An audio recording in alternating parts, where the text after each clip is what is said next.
Parallèlement au Mondial 2010, Johannesburg a accueilli cette semaine le tournoi Football for Hope, football de l'espoir, lui aussi organisé par la FIFA et lui aussi inauguré en présence du président sud-africain Jacob Zuma. Sur le terrain, 32 équipes de jeunes venus du monde entier, des jeunes encadrés par des ONG qui utilisent tout le football comme outil de réinsertion sociale et de développement culturel. Ces jeunes gens qui traînent dans les rues, qui mendient ou qui se droguent, qui se retrouvent impliqués dans des crimes ou liés à des bandes criminelles, ils sont peu à peu réintégrés dans la société, dans le système scolaire, éduqués pour pouvoir travailler et fonder une famille, avoir leur monde à eux, où ils puissent vivre correctement.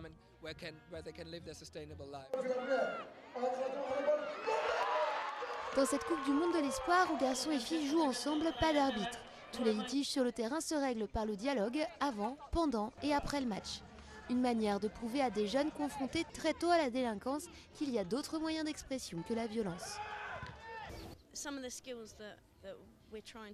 Ce qu'on essaye de leur apprendre pendant ce voyage, ce sont les choses comme la capacité à diriger, le travail d'équipe et le fait d'utiliser les échanges culturels pour découvrir d'autres gens et sortir de notre petit monde en étant ici.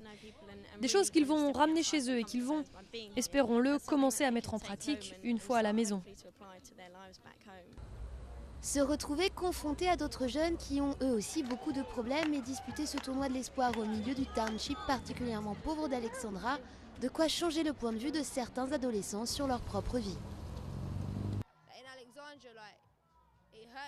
À Alexandra, ça fait mal de voir comment tous ces gens vivent avec rien. Quand je rentrerai, il faudrait que j'arrête de réclamer toujours plus et que j'essaye déjà d'apprécier ce que j'ai. Comme ces enfants, ils m'ont vraiment ouvert les yeux. Dans ce tournoi de l'espoir, il n'y a pas que les buts marqués qui comptent. Chaque équipe est aussi notée pour son état d'esprit. À la fin de la compétition, celle qui se sera le mieux comportée sur le terrain se verra remettre le trophée du fair play.